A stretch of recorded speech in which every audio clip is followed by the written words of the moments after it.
Hello, everybody. Welcome. This is River. Yeah. Um, so today we're gonna have the third event of the Adams December online program curated by Angela Go. Adam is a initiative and a platform run by the Taipei Performing Arts Center, established in 2017. And then every year we normally um, welcome and have physical encounters, residency programs, work in progress programs of artists of visual art and performing art contests being brought together, doing research and invent new ideas. And since last year, because of the pandemic, we have been transforming the encounters and programs onto digital and online settings. And this year we have had a long run online programs in April, August, and December. And the last season is curated by Angela, entitled Time Dresses Up as a Ghost and Arrives in a Party Keeping. Very long title. It's a mashed title um, from all the events and keywords of the invited artists this time. And Angela Go is a dancer and choreographer based in Sydney, Australia. Um, she has been working on transformations and conditions of techno capitalism, planetarity, and post anthropocene. She has been also the residency artist lab artist of Adam in 2020 and returned in 2019 with a work in progress showing in collaboration with a Taiwanese artist, Sui Xin, who was presented yesterday of the online program this time. And Angela Go has been presenting workshop and performance in Taipei in 2019 in the program Festival Camping Asia. And Angela Go's work has been also presented internationally across Asia, Europe, the UK, and the USA. And this time we are very thrilled to welcome Angela to have her first curation in a friend of the Adam program. So, Ange, this is now your time. Thanks, River. Um, yeah, I'm joining from Gadigal land in Sydney tonight, and hope that everyone is well wherever they are and whatever time it is where you're joining from. Thanks for joining. Thanks for having me, River and TPAC. Um, yes, like River said, this is the first time I've curated a program, so I just tried to curate things and people that I thought would be interesting to share with others. And tonight is the very brilliant and wonderful Brian Fuata. And I'll introduce Brian briefly now. So Brian works in the improvisation of performance and objects, employing the image of the ghost as a structural device. His live works are in situ timed pieces that vary in period blocks. They integrate multiple genres and registers of performance and public speaking to engage a new narrative that he makes in of each site, incorporating his material surrounds as potential subject matter. Parallel to his live works, Brian's email performances divide and categorize his context into participants and audience members. He composes a performative email directly to a person or group of people, creating an audience in the BCC field who become witness to their correspondence.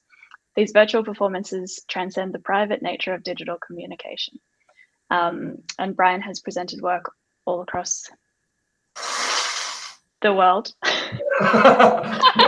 That was perfect timing. And has very, very recently just premiered a brand new work in the Asia Pacific Triennial. Brian, thank you for joining us tonight. Feel free to say anything else that you want people to know about yourself.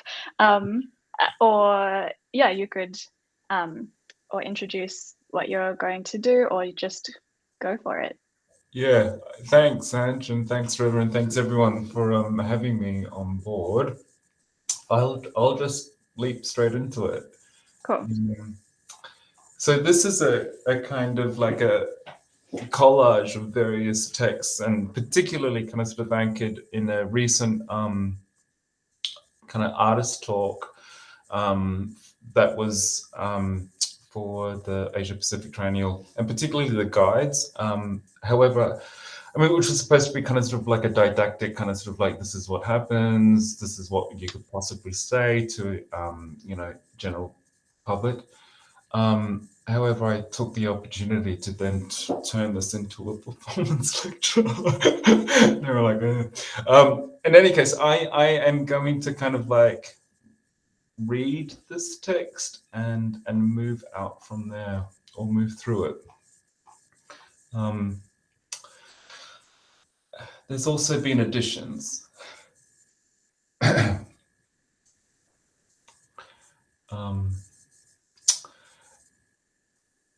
Free speaking on ghosts, improvisation, and opacity. I'll be moving from the document here and then up there where you are, the camera. It feels slightly ironic to read a text / be a talking head of a talk that has the phrase free speaking in its title, alluding to my practice of free speaking in its title, free speaking alluding to my practice of improvisation, specifically animated by the image of the ghost. However, the object of writing, reading, referring both to my background as a writer in black box theatre, leading to its current dissolution of what I'm in and up to now, to the invisible material conditions that edify ephemeral forces. Free speaking has a carbon footprint. Free speaking transmits information as gossip and conspiracy. My improvisation practice sits along a perforated line of seen and unseen, here and elsewhere, dumbness and actual stupidity, spectacle and a private kiss, a ghost and not a ghost, a full stop and ellipsis. O is a unitary measure of a ghost. O is a full stop. O is a bead of sweat on my forehead. O are two full stops. O are two beads of sweat on my forehead. O is an ellipsis on my forehead. O sounds, ooh sounds, ooh sounds.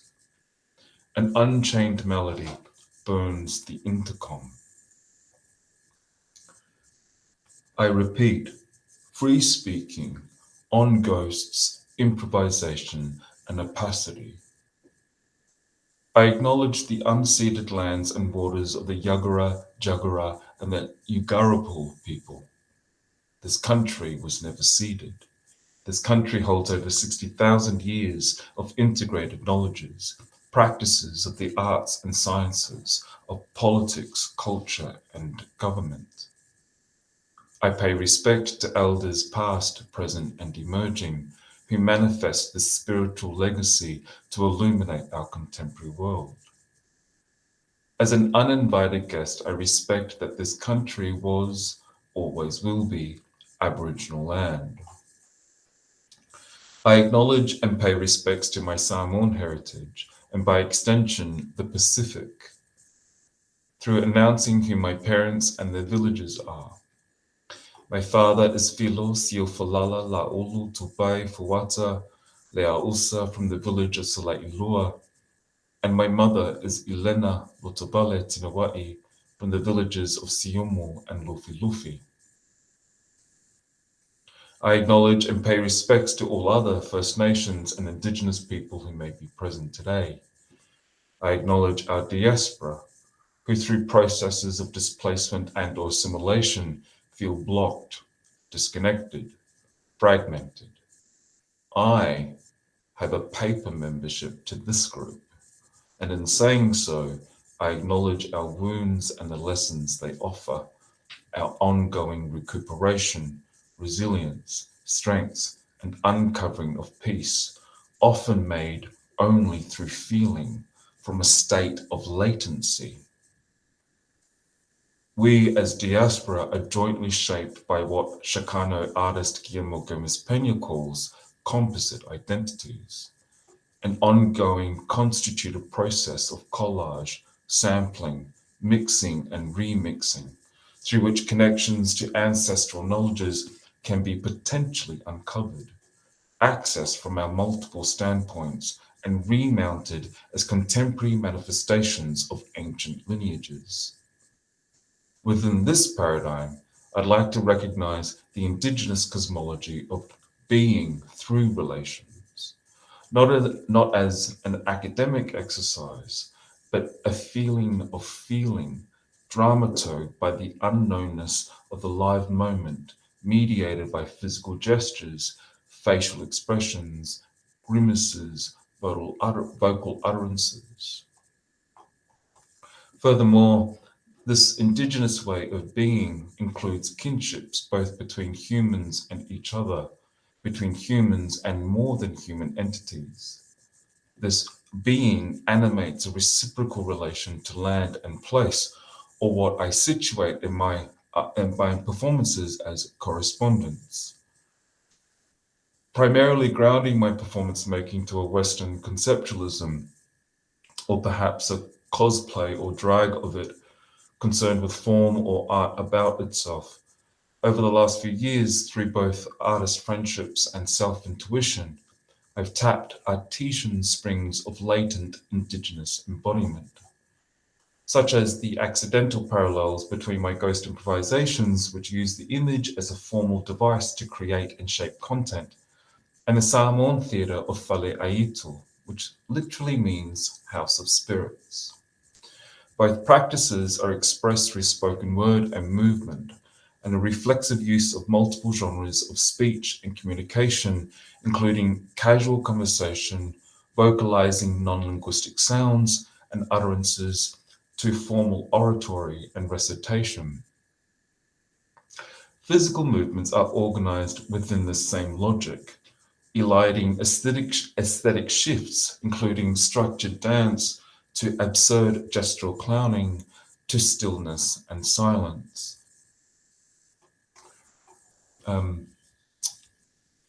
It's actually, I might digress for a second, because what's amazing about this was that for the last 10 years that I've been making this practice and doing and being this practice, and never addressing a kind of identity politic of my Samoanness. In fact, I've avoided it. It's only been recently, through within the last kind of sort of 2 or 3 years, that I've been self-conscious around not making the Samoan work. And I got in touch with a Samoan scholar who's a scholar in Pacific literatures, and I'd sent her some video clippings and things like that, and she's currently in Samoa, and she was like, "You're already doing it. It's already..." At the same time I say this indigenous framework is a recent articulation conjured specifically during the making of my work for the 10th Asia Pacific Triennial at Queensland Art Gallery and the Gallery of Modern Art.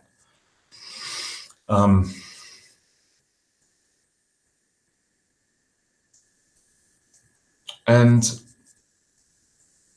I guess I kind of want to present this kind of sort of dual space between acknowledging this space as well as avoiding it or disavowing it.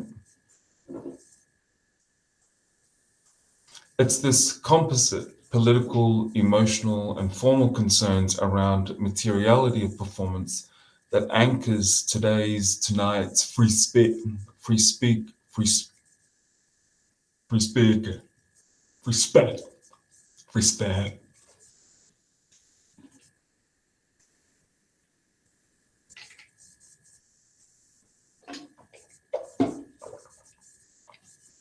Respect. Respect.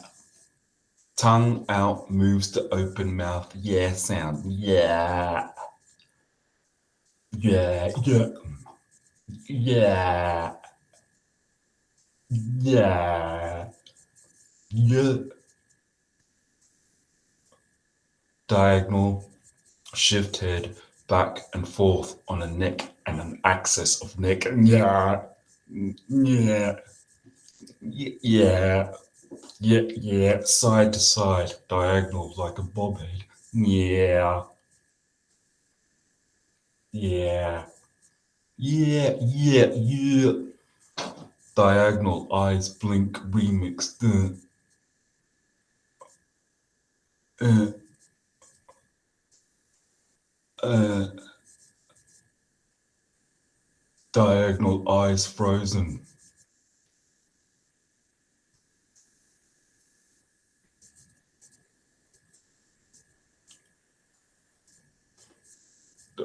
Face frozen.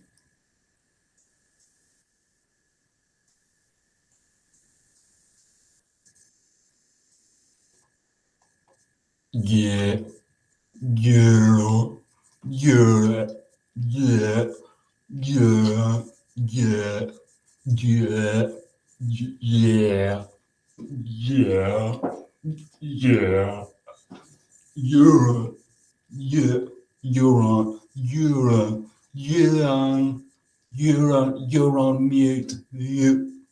Z. Z. Z. Z. Z. Z. Z. Z. Z. Z. Z. Z. Z.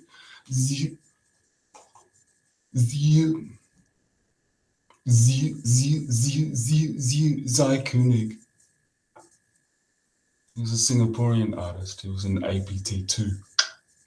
And he did this punk performance away from his installation, which was at the gallery. So APT, Asia Pacific Triennial, he was in the second edition. And he did this punk performance away from his installation. It was kind of sort of annexed out there. Annexed, if you can imagine that I'm in a building, like a gallery with this like large cathedral-like space. And Zai is just right there. You're on mute, you're on mute, you're on mute, you're on mute, you're on mute. It is at this moment in the work that the explosion of the instant obliterates duration, which will later be recovered, but under the auspices of 10 years of performing these timed improvisations, using the ghost as narrative object to organize the time in that given moment, in this given moment, in this given moment, in this given moment. Let me detour from myself to myself between ongoing structural themes, between the registers of showing and telling, between the enunciation of the body as language and language as the mouth.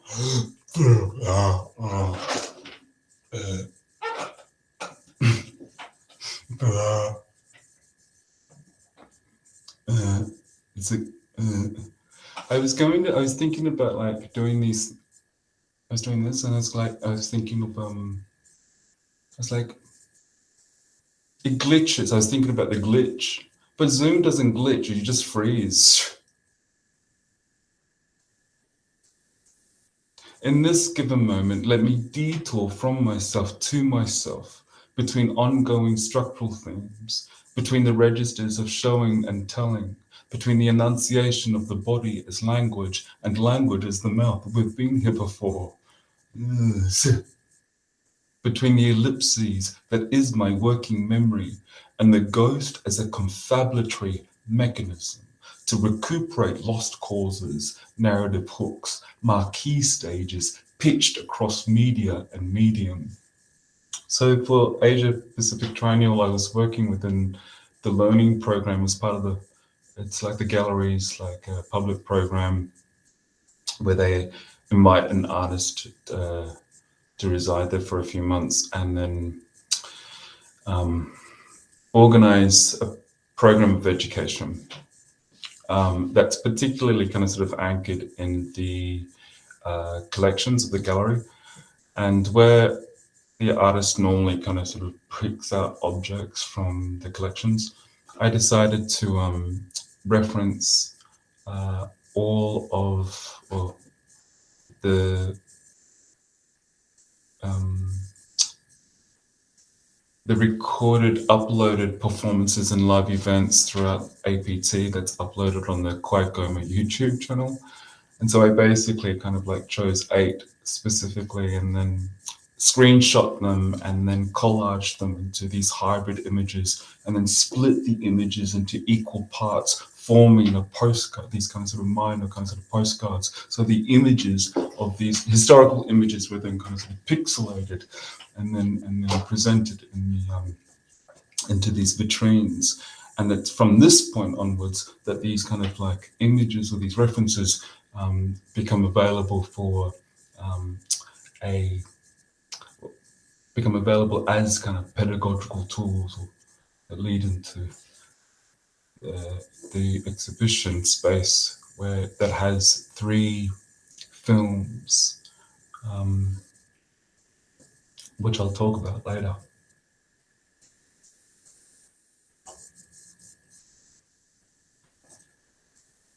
So along with this installation, I then have also these these ghost performances.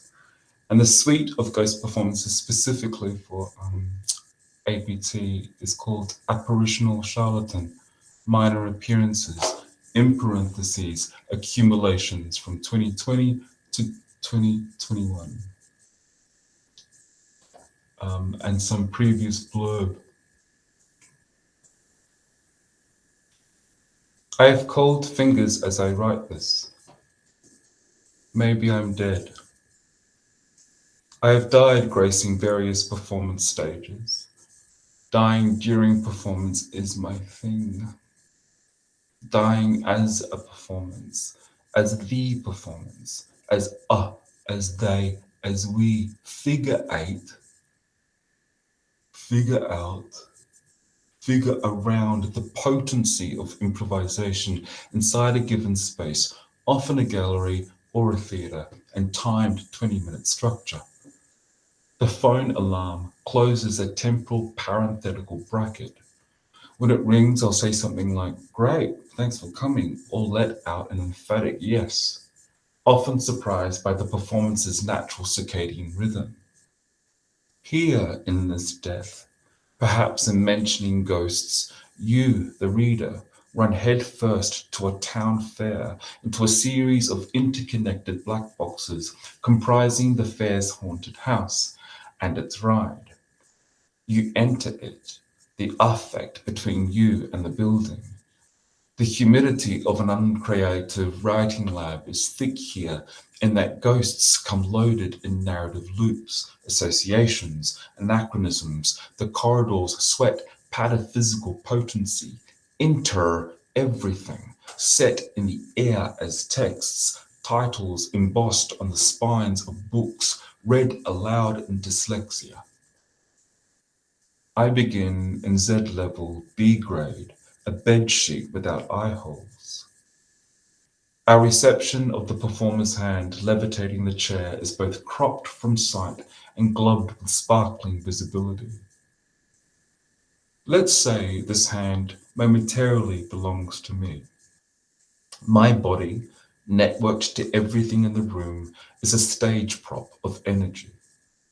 My register of casual conversation is in fact daylight glamour, transplanting the hand here in an act of good faith. Now, as your hand, you levitate this chair, this bed sheet, this sound poetry, this thing that happened to me on the way over here, this public arena, this business we got show. This consciousness, another consciousness, double consciousness. My fingers are now hot. Maybe I'm alive. I've lived gracing various performance stages. Living during performance is my thing. Living as a performance, as the performance, as they, as we, figure out, figure around the potency of improvisation inside a given space, often a gallery or theatre, and timed 20-minute structure. The phone alarm closes a temporal parenthetical bracket. When it rings, I'll say something like, "Great, thanks for coming out," or let out an emphatic yes, often surprised by the performance's natural circadian rhythm. Here, in this life, perhaps in mentioning ghosts, you, the reader, run headfirst to a town fair, into a series of interconnected black boxes comprising the fair's haunted house and its ride.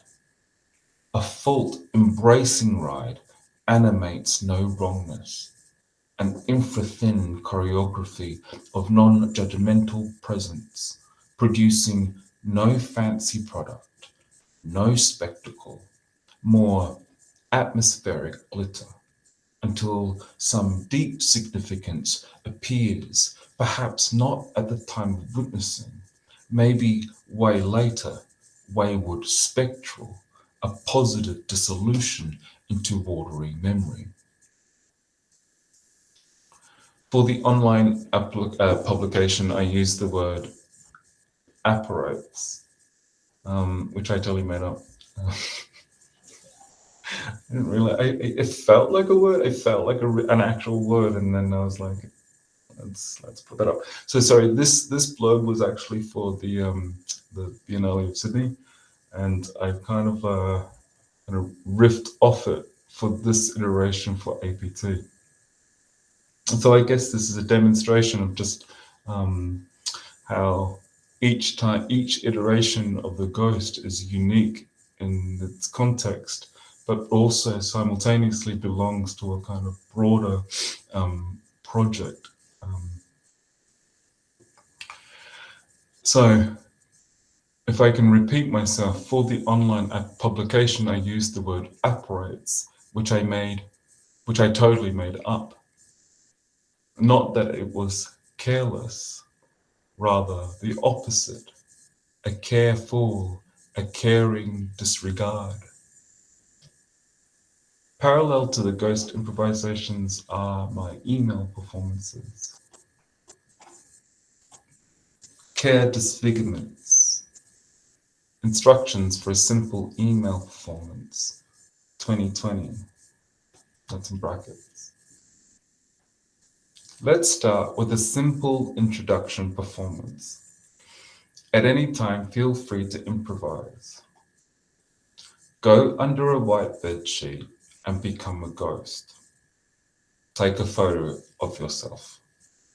Have your ghost image ready to embed into the email. Think of someone or people for the to field to perform with. Think of someone or people for the BCC field to be an audience. Open a new email. When you're ready, type. In the to field, your co-performer or performers. In the BCC field, your selected audience. In the subject line, my introduction, an email performance. In the body, there's a footnote. Thinking of font type, size, color, think of spacing, alignment, shapes, emojis, punctuation marks, etc., i.e., how your body will utter in epistolary intimacy upon the bright light of the electronic stage. I've often used a Word doc as a rehearsal studio. It offers more typographic options, places to stretch and kick around. Example, tabs are great. Then cut and paste onto the body as both your body and scenography. So that's the footnote, and then there's the kind of like the dialogue. Curtains open, or variation thereof. For example, opening, curtains. Curtain falls up. Curtain sub. Curtain scroll. Rising, falling, curtain. Calling, open, curtain, etc. Dear, you may know me or not. Please know I mean no harm. This is an email performance. We are being watched by a select audience in the darkened seats of BCC. This performance is nothing more than a simple announcement. My name is Embed Ghost Image. I am, and then there's like a row of zeros or O's. You get to choose. Emphasizing Z sound. Read again aloud. I am Z.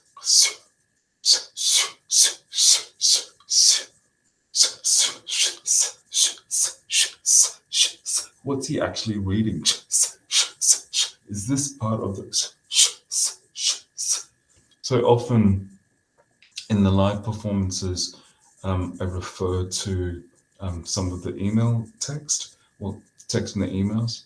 And so there's this kind of sort of reciprocal relationship, or previously I've called it like a kind of internship. I don't know why. Anyways, curtains close up, or a variation thereof. For example, closing curtains, etc.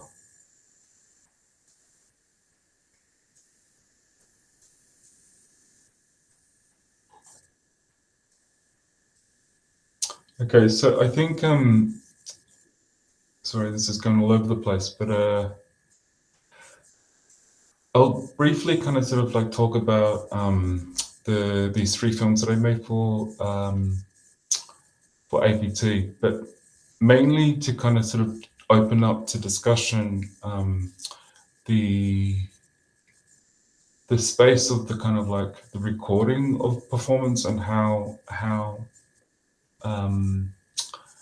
that can be a kind of like a fugitive object, or a kind of like, like a kind of punk object, and can be imbued with a kind of either a present liveness, or perhaps even a latent liveness. I'm not until, anyways, I'll go. So I called these films post-improvisation films, and it's a developing practice. And what these films are, and what they do in any case, they merge text and the recorded ghost improvisations as a reflexive document, where text, that is subtitling, is normally passive to the action. In these films, text is used literally to transcribe audible language, while also prescribing expanded meanings onto physical gestures, non-language sounds and utterances, including context-specific words such as as in AH. For example, the phrase thud sound is costumes the word So in one of the films, every time I say in whatever context, it's always labeled as thud sound. And so I'm not entirely, I just feel from the base material of the improvisation, the visual text takes on a kind of codependent performance identity. It's an energetic situation deeply rooted by, I think, material conditions, social, relational, political forces that trigger psychic and emotive responses, often, in my case, dumb and dumbfounded. The films are an act of confabulation, merging scene facts with second guessing to stitch gaps or ellipses of references not uttered in the pulse of the live moment. This confabulation highlights and expands on moments in my performances that aren't overtly legible.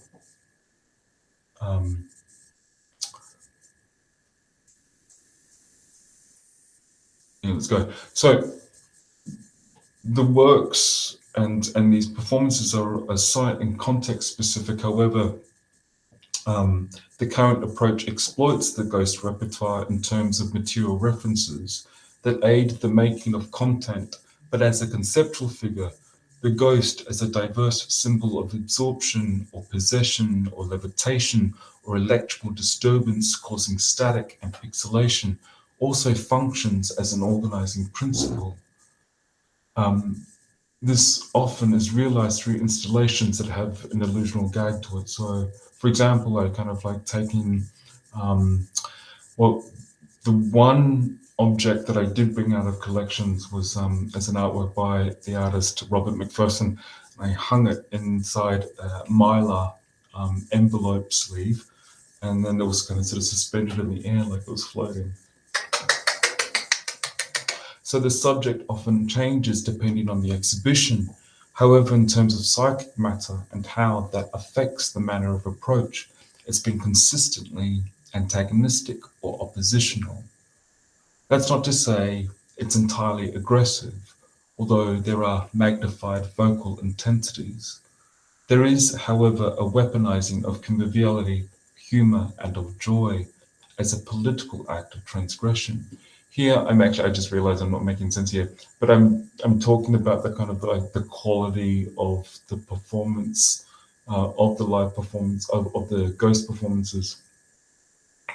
And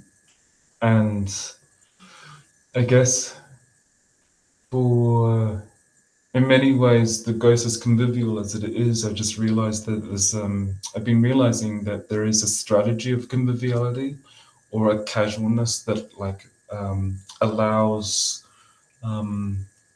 a space of for the audience to feel comfortable, and it becomes a space of agency through which then they can kind of ethically choose to participate in a really kind of sort of soft and gentle way. Okay, so I might just end on this last point, which is one of the ongoing political narratives is a refusal of transparency, to deny an outward signifier of someoneness. I relished in the opacity of poetic rhapsody and utterances. Yeah, so I mean, I was actually going to do a 10-minute improv, but I'm quite self-conscious because I'm in this university like 24-hour study hall, and I feel like I'm speaking really loudly. But okay, and let's see what we can do. I feel like an improvisation would be great for a Friday night in a 24-hour study university. Okay, in that case, let me. Do you feel like, I mean, do you feel self-conscious? Do you feel supported with our witnessing from a distance? No, absolutely. I mean, mate, I'm always on. In that case, then I'll do a 10-minute improv. So quite often, in all of the performances, I kind of announce the kind of like the logistics of the performance. Okay, let's go. So this will riff off the archival material that I've been referencing for the Asia Pacific Triennial. And so there were 8 artworks, including mine, that include, so anyways, maybe I can kind of sort of, I'll just go straight into it, and then I can add more detail as we go.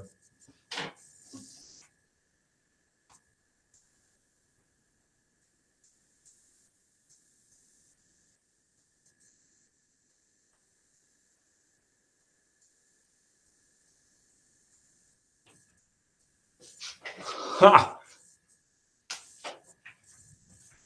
You're like, I'm wearing shorts. I could have actually just been, this is so Zoom.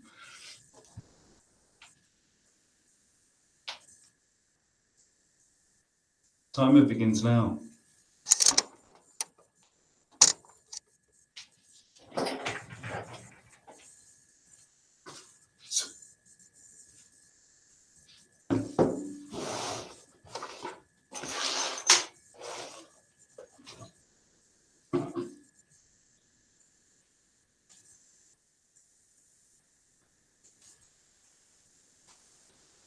I said I was feeling self-conscious, and now I'm going to go outside.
I think we're okay.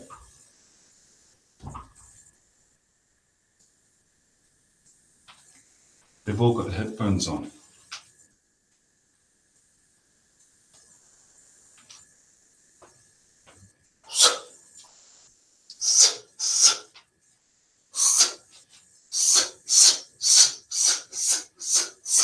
So I think I mentioned Zaikunika. So he was really in. So if you look on YouTube, APT Zaikunik Untitled Performance, he has this kind of sort of this is gesture that he does with his. So I was actually doing this at Queensland Art Gallery, right in the Watermore, under the Ai Weiwei, in public, unannounced. One time when I was doing it, these kids from Queensland, country Queensland, they were like, I like what you're doing there. I'm like, thanks. Do you want to join me? Do you want to join me? Do you want to join me? So this elbow heading towards the light kind of transformed. This is also now in the studio, rehearsal studio. Transformed because I've been thinking also about hands. The articulation, security.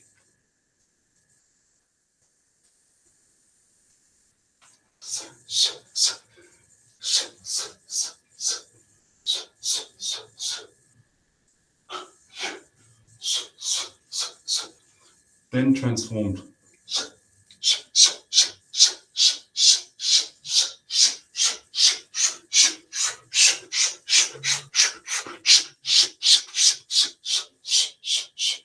Transformed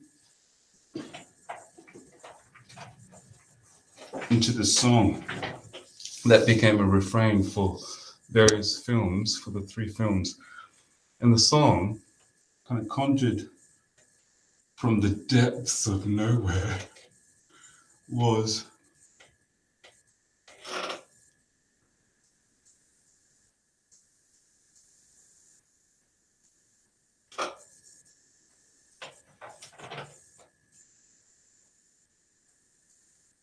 hands,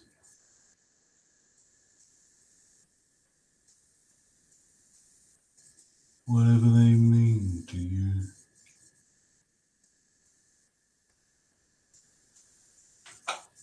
Hands, whatever they mean to you.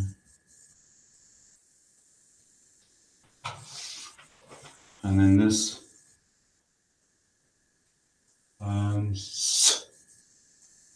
whatever they mean, whatever they mean, whatever. And then this flipped like that.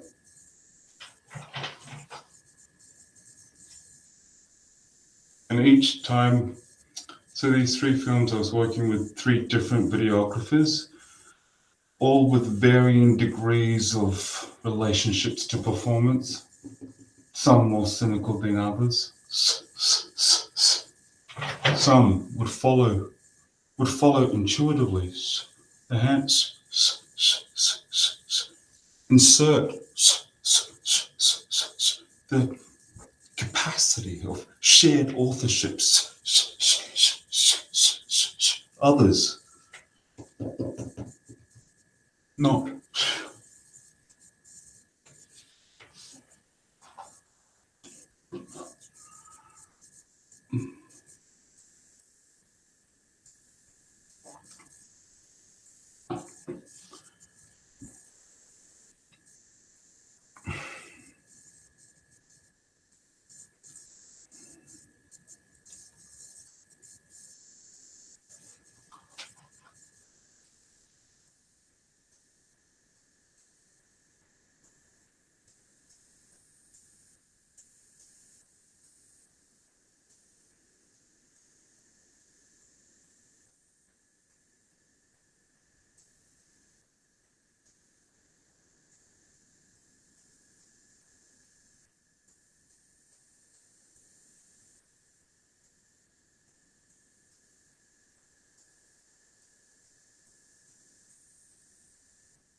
You should see what's happening down here.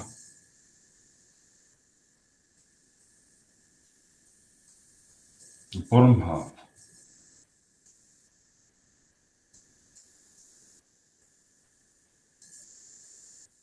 The floor has fallen underneath.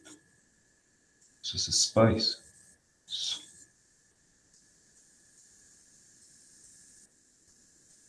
I have no legs.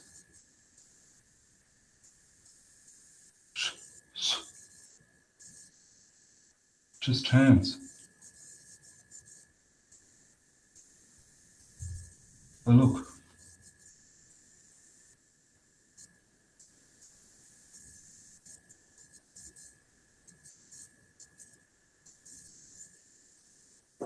There's nothing.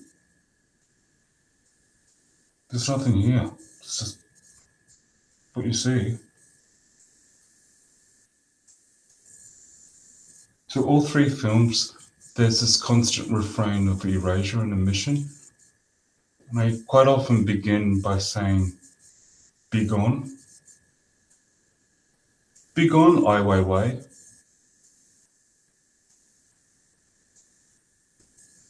Be gone, Gallery of Modern Art. Be gone. Be gone, floor.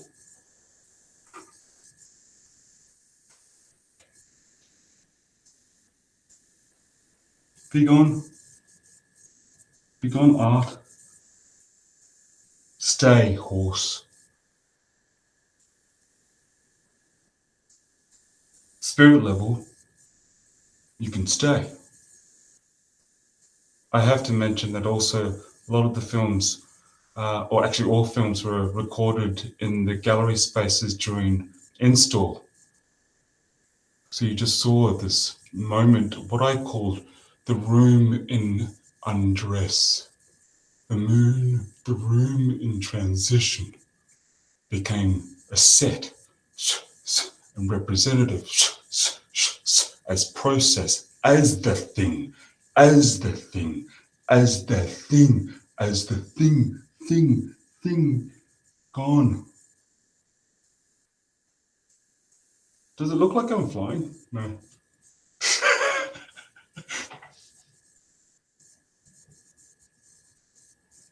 And just like the green. Ooh. Ooh. Oh.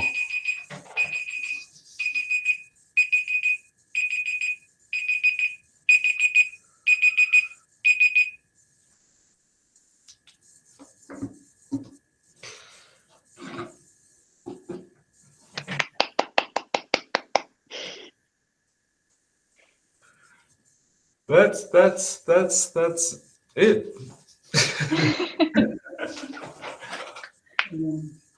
Thanks, everyone. I'm Bravo. so happy that you did the improvisation. Yeah, so It was so good. Are there actually people there but that have headphones on? yeah. Oh no, they just don't know they just didn't even know. No, I was just paranoid. Except, I mean, the security was like, wait, what's happening? This sort of like the breach of the normative, like what should be happening in a study space. No, totally. But then he decided it was okay. no, totally, because he would have seen the Zoom screen. Okay. So the Zoom context actually kind of sort of embraced this moment of rupture. It's actually quite, so like he goes, oh, this is a legitimate act because like it's a legitimate act because we understand this kind of sort of like online discursive platform to be legitimizing. So it's just weird information that this guy's not coming. Like Yeah, like wow, that was I mean, I wonder, like, yeah, I wonder that moment where he was like, oh no, that's okay.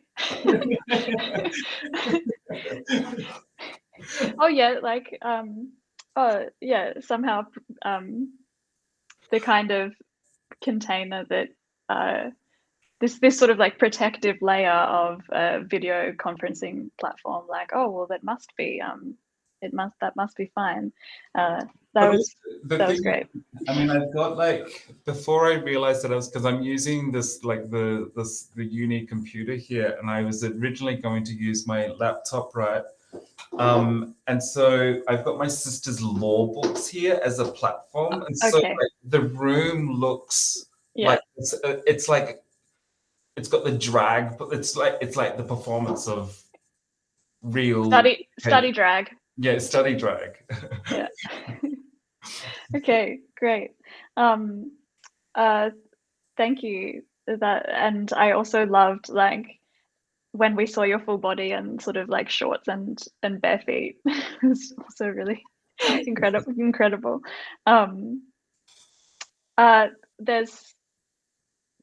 There's so much to touch on in what you spoke about, and I also just like the whole time was imagining the original like receivers of the presentation, the kind of gallery staff, invigilators, like it's so like I feel there's this like breach on top of breach on top of breach, like with what you did just then, but also like your work in general, how I understand it, kind of, I don't know, there's something about the imagination of the ghost is something that can move through walls. It's kind of not restricted by the usual parameters of understanding or something, or even physical of space, and that your work somehow, like, whilst it uses the image of the ghost in many other ways, there's also this aspect for me as well, where the ghost is also something that just like sort of freely moves through these otherwise rigid structures, which is really amazing. But I mean, the thing is, like, what I find kind of like still quite fascinating and have yet to kind of sort of find a theory behind or how it happens is this, like, what you talk about, what you say as a breach, and within the context of a kind of like the institutional space of the gallery, the ghost's breach has always been a kind of like joint complicity with the audience, and I'm not entirely sure yet what I am doing that allows for that to happen. I mean, I theorize that it's about a conviviality or like a casualness, which sounds like it's actually like a friend of mine was like, you're kind of like a busker, like you have this kind of sort of accessibility. And then on top of that is then the kind of like the narrative hook of a ghost that everyone has a relationship to. And so these kind of sort of like these kind of casual relations, these pedestrian accessible relationships become allowed the breach to kind of sort of happen complicitly, but also in a soft, gentle way that still also maintains the kind of the punch of its punky attitude, right? So, yeah. So I guess at the moment I'm just kind of sort of like riffing off that and wondering. But there's also something that I've experienced in watching you perform as well, that there's something about the direct address as well that comes as a surprise, that comes out of nowhere. This that it comes in this way where it's unexpected, because you appear like you're totally inside, like that you're possessed, or something is going on. You're so deep inside some sort of other thing, other world. You feel totally removed from being here. And yet then within an instant you're just directly addressing somebody. And so it's sort of, there's these constantly moving across these parentheses or boundaries. I also love that the way that you were saying and that part's in brackets, and creating the walls of language, the walls of but the other walls of institution or what have you. But then both, I mean, I guess it's also what you're saying about this tension between acknowledging something and avoiding it, but also then by acknowledging the tension between acknowledging something and avoiding it, you also make a pathway through, which is this direct thing, which can be so powerful, and so oh yeah, you can just actually directly encounter something and somebody. And that the kind of sort of adjacent nature of these supposedly two kind of sort of oppositional ideas actually also inform and imbue each other, right? So that how can information, or the didactic, or the kind of presentational modality or register can be a point of poesis. And, I think about quite often this idea around kind of sort of uncreative writing, the practice of uncreative writing, which is to actually kind of sort of make poetry from a collage of kind of sort of factors. So you're looking at artists such as Kenneth Goldsmith and a few others that I can't think of at the moment, but making kind of sort of art or poesis from these moments of kind of presentation that are normally, I mean, it's hilarious. Zoom is kind of sort of actually a great example of that. But oh my God, I'm gonna get booted out in 50 seconds. Just a What do you mean? It's just said you were going to be booted out in 56 seconds. I don't know. Oh my God. What does that mean? I don't have that on mine. Is that the library internet or something? I wonder. Wait, well, let's just keep going until I get until you disappear. Okay. Yeah. I also think that this platform was so perfect for that delivery, because on my screen at least, and maybe it's the high contrast of the green background, but you are sort of quite low resolution, and which kind of really lent itself to these moments where you would just stop or change something, and it was beautiful. I think in the kind of sort of the greater kind of sort of context of these series of talks around kind of sort of how do we as artists kind of sort of make work within this kind of sort of post-pandemic situation, I've been really kind of sort of curious to kind of sort of see how the live body can operate within this platform. And I think to use the kind of performative maybe the tropes of performing that are given to the architecture or imbued by the architecture. So for example, freezing, right? Or what I thought was a Zoom glitch, and I realize that Zoom doesn't glitch, it just kind of sort of goes straight into freezing or just completely cancels. How I think there's a possibility for performance makers or just artists to kind of sort of incorporate these kind of angled behaviors into a kind of sort of artistic expression. I think there's something really, really telling about, you know? Yeah, and how to like rupture and disrupt what is otherwise, you know, like it's to use a tool for something other than what it might have been made for. And how to, yeah, how to play into that, or how to know what's possible in this way. We have a hand raised. Yeah. Hey, Chris, I actually can't unmute you because I don't have the powers to do so. You might, if you are there, you can unmute yourself if you have a question or a comment. Hello, Brian. Hello, Angela. I thank you for the great demonstration. And then I just have a curiosity right here is that I'm wondering, like, as a performer, as you are delivering this ghost image performance, and then how do you, like, consciously, how do you feel like the whole thing is going on, is like, going on in this process, like as a performer, what is the drive that is triggering inside of you that will make you go on to this improvisation? That would be my curiosity. Thank you. Okay. Yeah, I mean, I think that's a good question. I mean, the drive in which, like, I guess it's a kind of sort of universal drive that lots of kind of artists are kind of wrestle with and take on in terms of like what is the creative act, what is the artistic act. But I think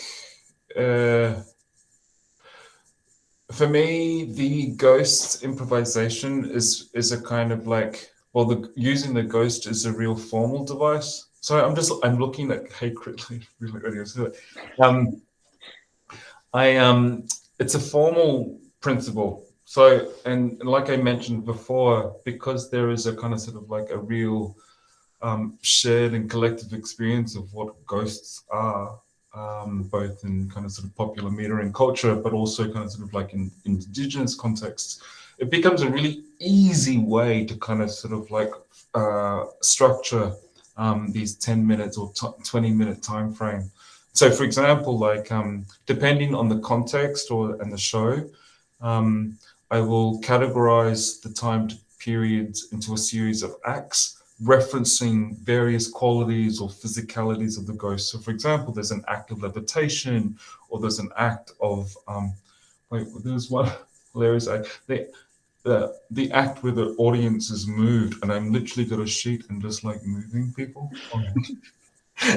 And so, anyways, these kind of sort of like categorical kind of sort of like periods then become a way to kind of sort of like create content. So in that act of moving people, where I'm literally just kind of sort of like sitting beside them and almost kind of sort of pushing my weight to kind of sort of move them, their response, which often is laughing, then becomes kind of like either sonic or textual kind of sort of influence for me to then kind of sort of deviate and then kind of sort of create more content to lead into another act. So it's both impulsive but also relying on known iterations where I recall certain responses and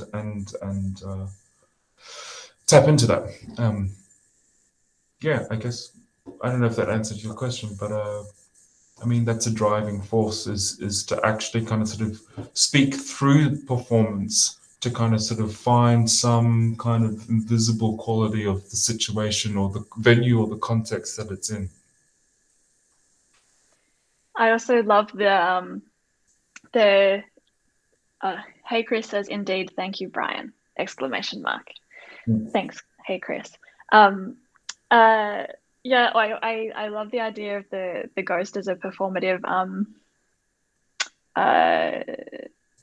sort of strategy or something, because also like one cannot hide behind a ghost, like because it's transparent. So it also is this kind of funny thing where it's both the strategy but it's also completely a transparent strategy also. Yet also I know that sometimes you actually do put the sheet over you, which you do, which does sort of hide you, but like that, I don't know. I love the idea that there's no hiding behind a ghost. Just like it works on so many levels somehow. Totally. And I think there's like something that I mentioned earlier before is this kind of like riffing off the kind of like the theatrical tropes of suspension of disbelief, right? So you see the mechanisms being, the kind of sort of image being constructed. So I've got a sheet, and then say, for example, the act of levitation where I'm holding up a chair, right? And so initially, the creation of this image kind of sort of garners a kind of like typical response of laughing, ha, ha, ha. It's so B grade, it's like I can see, it's almost like a kind of like a John Waters kind of trig. And I feel and have felt in previous iterations, the moment where this suspension of disbelief is locked in and the chair becomes fucking floating in the air. My body and the apparatus of my hand holding the image somehow disappears. And what is left is then the theatrical illusion of the image being of the chair floating, you know. And people like don't believe in ghosts but do believe in ghosts, or like don't want to but do, or do want to but don't. Somehow that this relationship, I just recalled this conversation I was having with one of the technical staff at the Sydney Opera House, and there's lots of ghost stories of course, and they were, I don't know how this came up, but they were taking the opportunity to tell me about the ghost stories that circulate within the theatres of the Opera House. Right. And one of them, it was amazing. He started his story by saying, "Now, I don't believe in this stuff, but he was like, I don't believe in this, but it was real. Like I felt it." And he was like, "But I don't believe in it." And I was like, I what is this tension here between like I don't believe in it, but I believed that it happened somehow. Oh my God, I love that. I mean, he definitely believes in the drama of the story, right? And then the transmission of this, like, wow, I love that. But yeah, it was like, I don't believe it, but I definitely felt it. And I was like, okay, interesting. There's so much going on there in that experience. Do you believe in ghosts? I do. Yeah, I think so. River does. Tell us more, River. What? My believe or not believe, or feel but not believe, in between whatever experience is like, I believe, but I have never ever experienced, but I believe. Yeah, right. Uh-huh. Interesting. I mean, that's real believing. Yeah. But is it a kind of like, River, is it a belief in almost in a kind of sort of scientific belief of like energies never being able to disappear? Like, is it actually kind of sort of like my friend, for example, my older brother, who at times has been kind of quite cynical as a scientist, and he's like, I mean, the idea of the ghost, of the transference, the transmission of energy from one kind of sort of form to another is actually, I mean, that's actually kind of real. So he understands ghosts as a kind of sort of like as a phenomena of like physics or whatever that body of science is.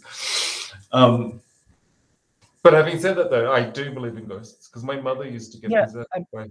I mean, that kind of believing, I would say it's an emotional believing, like in terms of like, because I haven't really experienced, so I do not know how it feels like or what it looks like, or but, and in a way it's nothing really about that I have witnessed the physicality of ghosts, but it's also for me not, I don't know if it's really like scientific perspective, but I do believe that I feel it. However, I never feel it.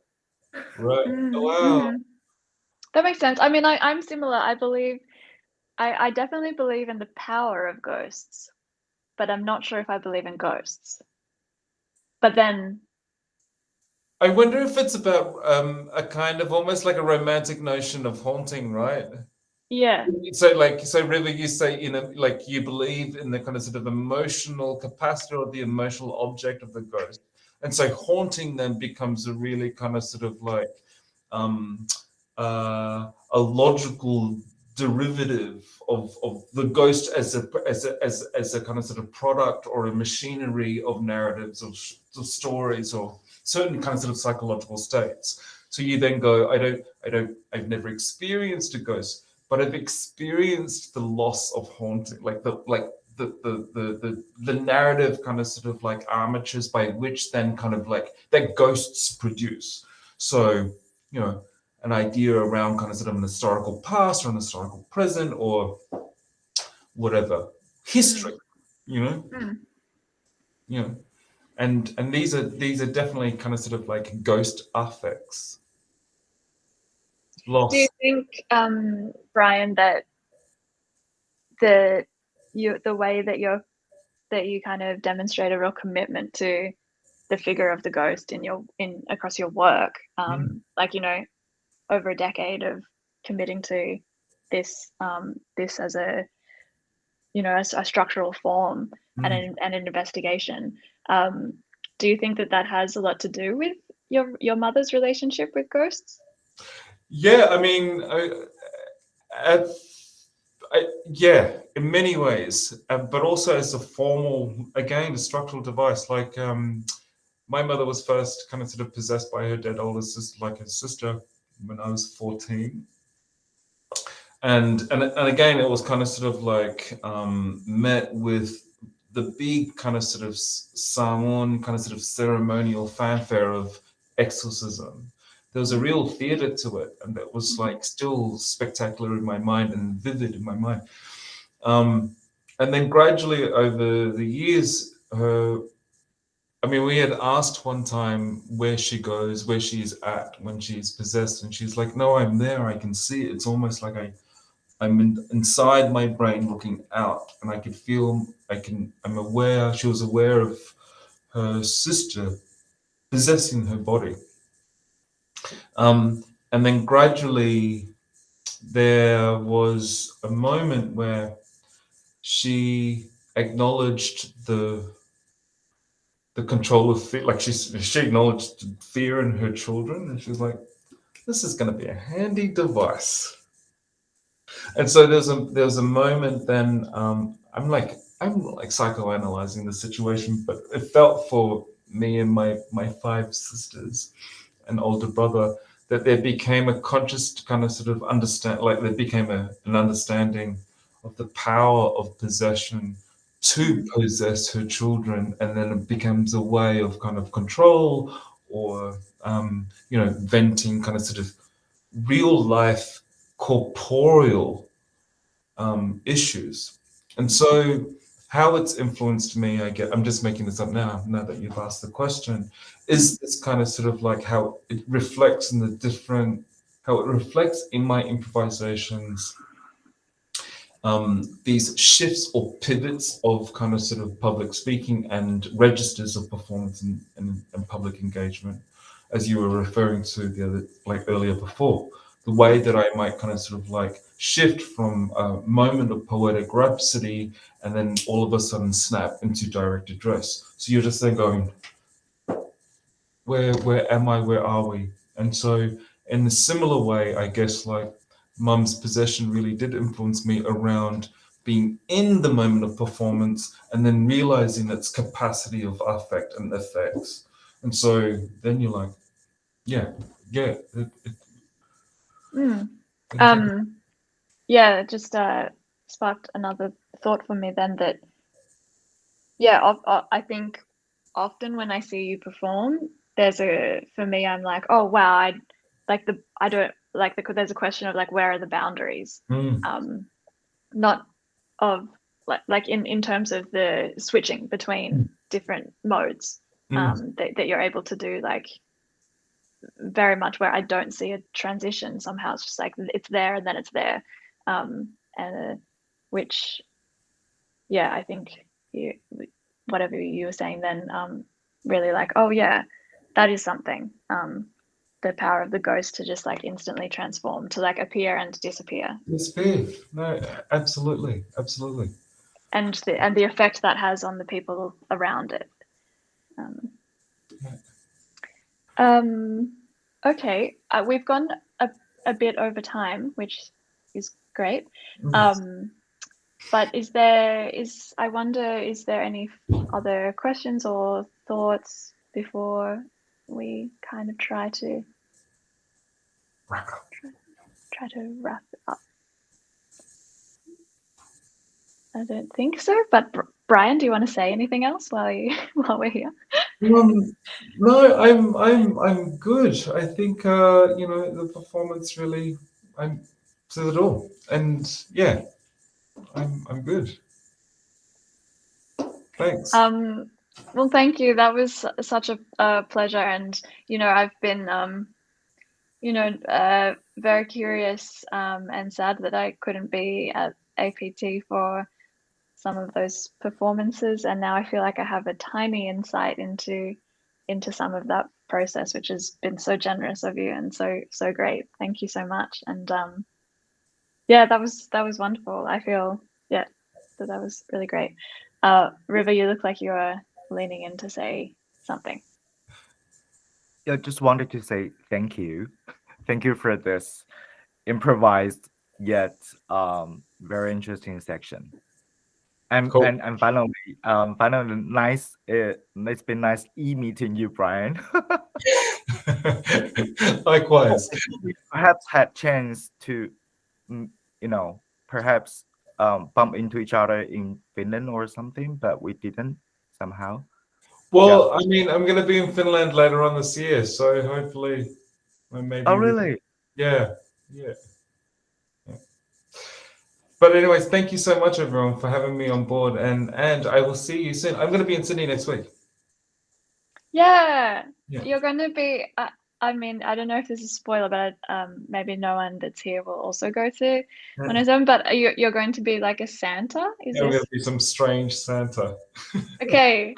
I mean, Santa and the ghost are sort of they're similar, especially in the last thing we were speaking about like how to kind of like engage with like a power over someone's behavior. Santa is really the kind of like, if you're not good, No, then, totally. like Santa's watching all the time. Like that's really ghostly. That's like a present thing. Like Santa's present everywhere, can see everything. That's very. Sandra's the Yes. Yeah. You never see him though. Like it's like the point is that he always like sees, but then like just sort of like sneaks out before anyone can see. I think that this is like very relevant somehow to the figure of the ghost. Excellent. Well, okay. I'll see you next week, and everyone, thank you very much. Thank you. Thank you. Okay, bye. Thanks, Bye. Fred.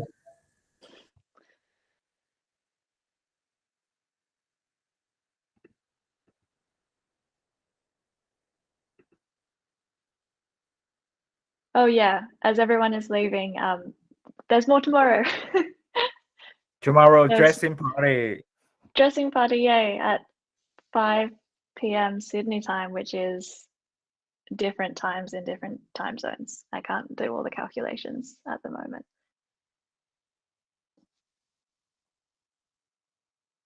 Bye. Have a good Bye. evening or good afternoon, everybody.